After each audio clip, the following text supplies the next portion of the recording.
Welcome back to another episode of Distillery Sessions. I'm Steve Wheen, founder of Distillery. Today, I'm chatting with David Keene, European CMO of Wipro. We're going to dive into all things marketing in the current climate, the state of play around AI, content marketing, and no doubt a whole lot more. Thanks so much for joining me, David. I've been really looking forward to this discussion.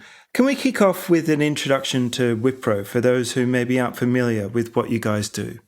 Yeah, so Wipro is one of the largest system integrators in the world. We have 270,000 people, and we run technology and systems for the biggest names that are out there right now. Across the board, across a whole range of things. We run their cloud infrastructure, we run their engineering. We may be dismantling vehicles, for example, in automotive factories to actually build all of the maintenance schedules, etc., for looking after those vehicles. We do lots and lots of data and AI management for organizations. We do consulting.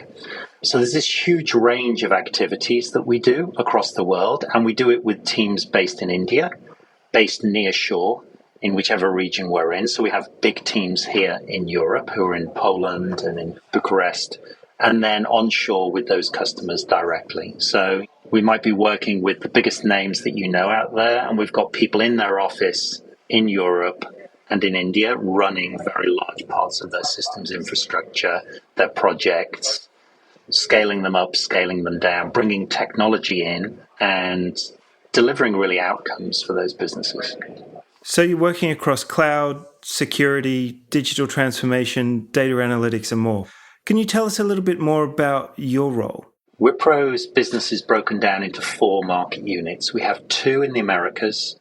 We have 1 covering the European markets and 1 covering Asia, Middle East, and Africa.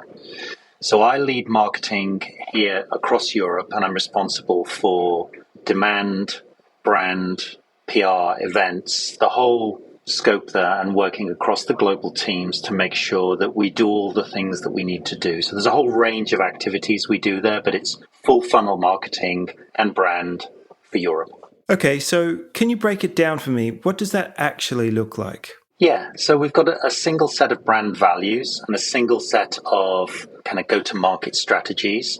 We then syndicate those strategies from a central set of teams. We work with our local go-to-market partners, which are the country sales leaders, etc. We then iterate around what's working in market and what's not working. So we innovate locally, we syndicate from the global teams, and we syndicate around really 3 areas. And this is maybe one learning for your listeners and those watching. So we syndicate solution-based activities. We syndicate industry-based activities, and then we syndicate alliance and partnership activities. So if you think about this almost like a 3-way matrix of cascading campaigns and programs coming down around those 3. So we have these global business lines that we run. We have 4 of them based on different sets of solutions that we work with our customers on. And that's really the primary syndication mechanism. And then industry goes across that. And then our key partners, particularly hyperscalers, but then other big partners like Oracle, like VMware, like SAP, etc., they then come in across that. So from a B2B go-to-market motion, that's how we're putting together this kind of weave of different strategies. It sure sounds like you're juggling a lot. Now, I was fortunate enough to work for you on some projects many, many moons ago. Can you tell us a little bit more about your journey to becoming a CMO? Sure. So maybe I'll just go back very briefly to the start of my career. So I started off as a programmer, an engineer. Not many marketing friends do kind of move from cutting code and implementing systems into marketing. So I did a whole bunch of coding related roles, project management, and then I moved actually into join Oracle as a product manager, so building products. From that, my journey took me through product marketing, events. I ended up being one of the guys who was on stage at these big events when they're like, okay, David's going to come out now and demonstrate this new piece of technology for you. David, what do you got to show for me today? So we'd build all those things. We'd have a whole heap of fun. We'd travel around the planet. So my kind of career moved through that, like moving from product into product marketing, then moving into the full funnel marketing leadership, marketing director, VP marketing, CMO, etc. And I went through Oracle, SAP, Salesforce, then Google Cloud. So that was a fabulous kind of journey. And then I went off and did some startups, which was fun for a little while. And then having got the startup thing out of my soul, decided to move back to something where there was this kind of larger, more complex kind of world to deal with. And I'm here today. It's really quite an inspiring journey. Now, I couldn't have you join the podcast without talking about AI. You're at the center of it, and I'd love to understand how you're integrating AI into what you're working on and perhaps what pearls of wisdom you're happy to share. AI is this kind of badge that we're applying to everything at the moment. So everything has got an AI badge on it. So it's kind of like it's the number one thing you can do to get someone to sign up to an event, a webinar, download a white paper, whatever the tactic is. The reality that I'd encourage friends to think about is, are you getting conversion from those AI activities, or is it just noise? So there's a lot going on there around AI. How much of that is converting into real and genuine business? So we see a range of different business outcomes coming through on AI. So the hottest part of this is generative AI, where we're taking existing corpuses of data and generating new content. So things like ChatGPT or the other large language models, new images, things where you're building them.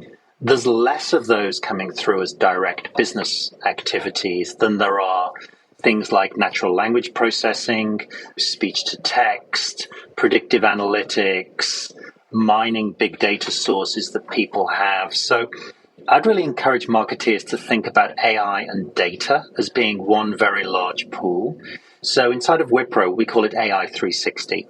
And the reason for that is there's so many different spokes on this AI wheel, of which generative AI is just one of those spokes, an amazing one, an inspirational one, but one that's hard to kind of leverage right now. And I'd encourage people to think about all of the AI and data world that's in there, what their clients can do with it, or what they can do themselves internally. And the number one pearl of wisdom I can give you around marketing is to put the customer at the center of all of this. So figure out who is the customer and what are they going to do with this marvelous technology you've got there. And that's where applying any form of AI or machine learning and the appropriated data disciplines and data science disciplines with that, that's where you need to figure out, like, what would your target customer, your minimum viable customer, do with that set of technologies. Have you seen any really standout examples recently? Some people, if we go back to generative AI, which is the hot one, clearly, there's some people out there building their own large language models so that they can actually take huge bodies of data and leverage it, particularly for things like customer support, where you're doing automated customer support and you're improving efficiency there. The other areas that I see, people with very large data lakes, where they're using those data lakes to do predictive work, where they're using it to kind of customize supply chains and improve their supply chains. We've had a couple of examples recently around energy management and energy efficiency, particularly reducing carbon footprint and energy consumption in those situations by applying AI directly to it. So there's a whole range of big data solutions in there, AI solutions, all of the things that sit around this big topic of data and AI and intelligence in general. They are the ones that are really moving the dial. The ones that I love at the moment are, I went to the Formula E racing when it was here in London, like a couple of weeks back, and the AI teams there tuning the energy consumption for winning those races and getting the most out of those cars with the minimal energy. I don't know if you know the way Formula E works. You've essentially got a limited amount of power, a certain number of kilowatts you can use, and you have to manage the car's consumption of that energy and then recharging the batteries through braking and using AI to actually implement all of that. That's the funkiest kind of one that I've seen recently. So focusing on your customer-centric approach, the 360 approach, what is it that people aren't paying enough attention to in the B2B space? Okay, so people, and I'm going to come back to this, putting the customer at the center piece, because I think that's any young marketeers that I mentor or support in any way. the first piece of coaching that I give them is around thinking about the customer first and obsessing about the customer. What does the customer want? What do they need? How do they move forward? Too many marketeers put their sales leaders at the center or their product at the center and the customer somewhere on like some outer ring there. And as a result, they optimize for internal factors inside the organization.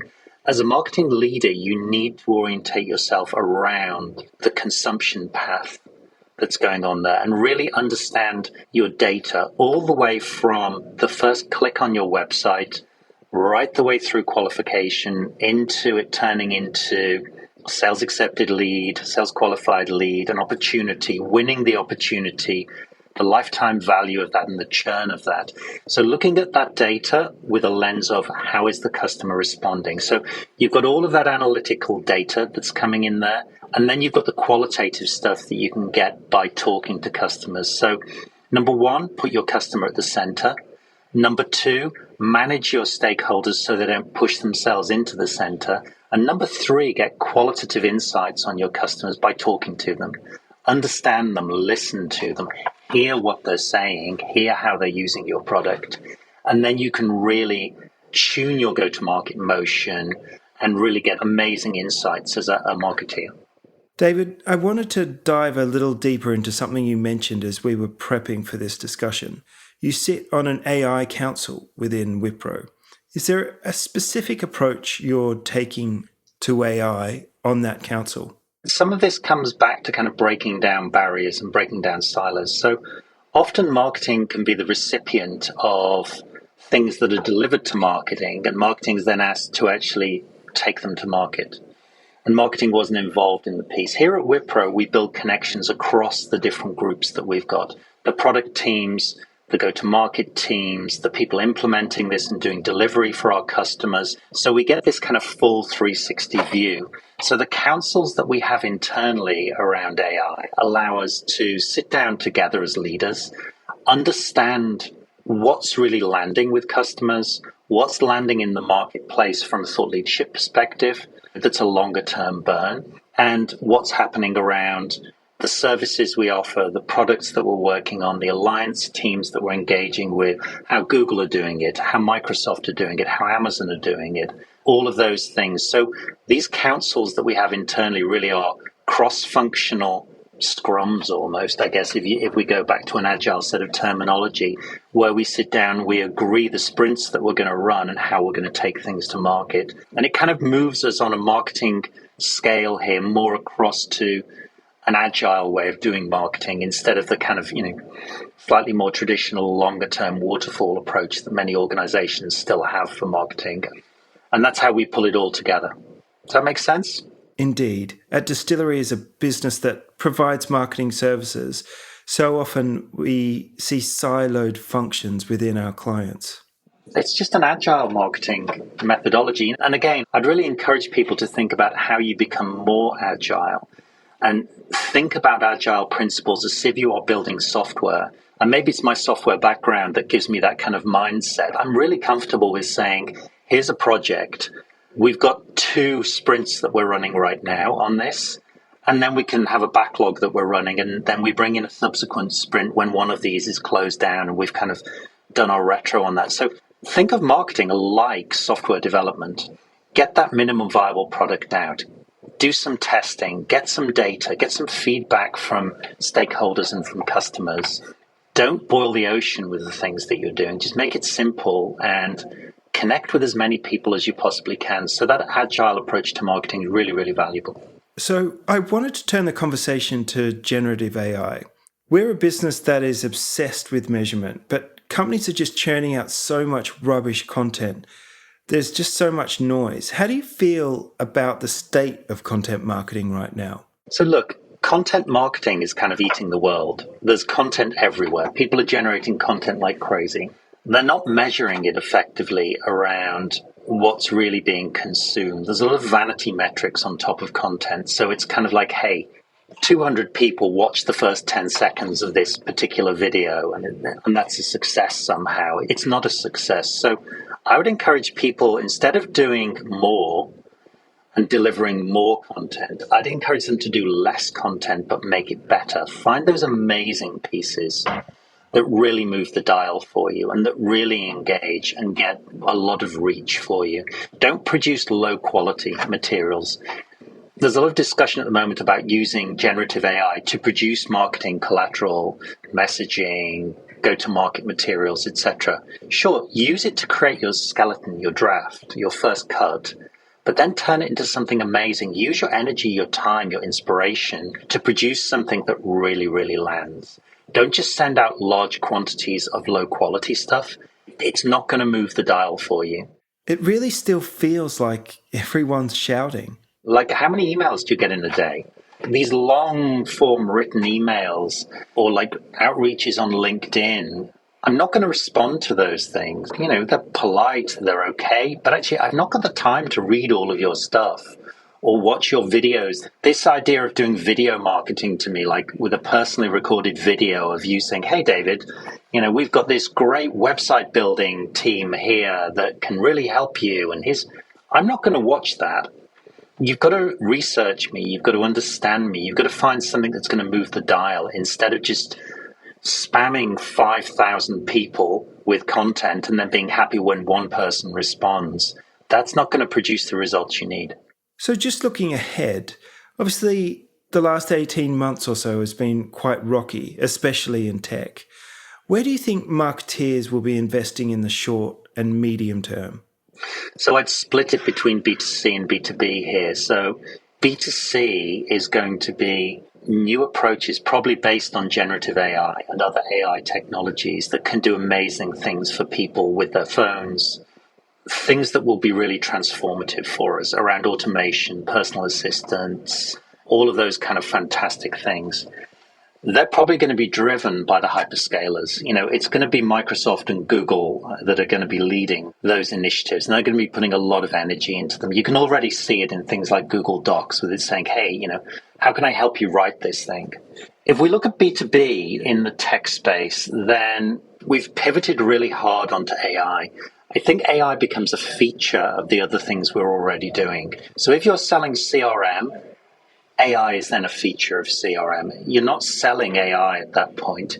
You're selling CRM that's got a lot of AI built into it, a lot of AI capabilities. If you're selling cloud of some sort, then again, there's a lot of AI capability that would be potentially in that cloud solution that you've got or that SaaS solution that you're rolling out there. So I think we kind of pivot back a little bit away from pure AI to AI being a key set of features, set of pillars, a little bit like mobile support was once something that was sold on its own. Now it's required in anything that you buy. It's like, okay, how does this work on my phone? Let's have a look. You're not just buying something that works on your phone. So people will expect that the infrastructure they consume, the business solutions that they consume will have AI in, and they'll move back to being solution focused away from being pure product focused. And most of the AI stuff now, it's product go-to-market. It's not a solution go-to-market. So there's that like move back to help me do something. Help me do something that I need done and automate that for me, make it more productive and make it easier to do. There's definitely a theme here, David. Your customer-centric approach keeps coming through. Now, I wanted to ask you about some great work that you've seen recently. Is there anything that really stands out? I can think of more examples of bad work, to be honest. I'm not seeing masses of amazing work. I'm seeing people reducing their teams, reducing their budgets, kind of running very, very slim and trying to do a lot more for a lot more stakeholders and kind of reducing the quality of the things that they're doing and reducing the channels as well. I think there's a range of challenges that we face as an industry around how we go to market, where we go to market. If we look at broadcast media, we've got this explosion of channels. We don't have the traditional TV, radio, or even kind of just like, hey, we could put something through, you know, Netflix as a platform. You've got this absolute explosion of broadcast channels. You've then got the issues that we've got with social at the moment. Social's kind of, on the B2B side, social's being boiled down to being LinkedIn and nothing else. with a little bit of brand work, maybe on Instagram and all the challenges that are over at X right now, and where that's then playing out.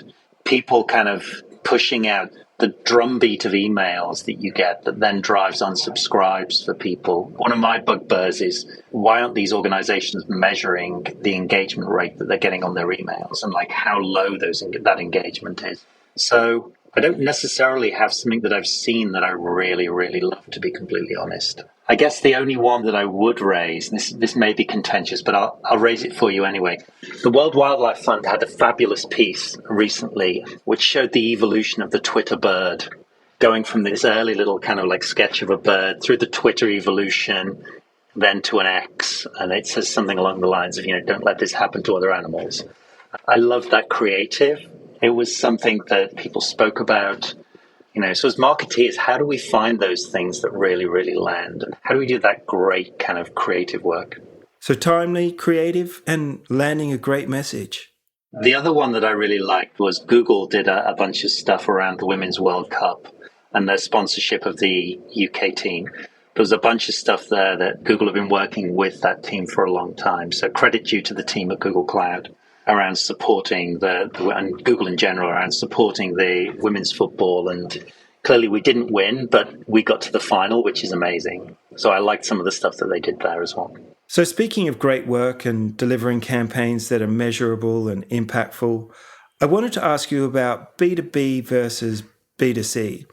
At Distillery, we're taking the boring out of B2B. Yeah, I think B2B is really exciting. If you're looking for very high-end brand creative work, that tends to be more on the B2C side, unless you're with one of the very big B2B brands. But B2B there's so much opportunity to bring products to market quickly, deliver kind of amazing things in very short time frames. If you're selling soap or toothpaste or breakfast cereals, they don't change that much. There's not that much innovation out there. If you look at the tech world that we're in right now, if you're looking to take AI technologies to customers, if you're looking for cloud solutions, cool things in the SaaS world, automation technologies, whatever they may be, they're moving so quickly that it's a really, really fun space to be in. So, yeah, I'd encourage young marketeers to get out there and just enjoy it. And I guess the other thing I'd say to them would be, don't be afraid of the technology, learn the technology. As a marketeer, learn how to code. Understand how code works. It's important that you can do that because then you can understand your customer and you can sit in the same room as the customer who's thinking about how this stuff works. Differentiate between a Docker container and an API and how they work. You don't need to be able to get down and build something complex, but you need to understand the differences. But it's a cool space to work in, and I'd really recommend it. The other thing, Steve, that I'd also say on this is when you're young in your career, go hang out with a couple of startups. Go and experience the craziness that those places live through. You'll get given such tasks that you wouldn't get given anywhere else, and you can learn a whole bunch of cool stuff. When you're young and learning, just get out there. You'll get the exposure that you want early in your career, and you've not got a mortgage or a family to look after, etc. So you can be a little faster and looser in the whole thing. So yeah, I think that's another good principle. Thank you so much, David. What an insightful conversation. From customer-centricity, Agile, content marketing, measurement, and of course AI. It's been a super conversation. Thanks for joining me. I'll pop the links below this episode to David's LinkedIn. Be sure to give him a follow and don't forget to follow Distillery Sessions. We've one more episode in this series coming up and you don't want to miss it. Take care for now.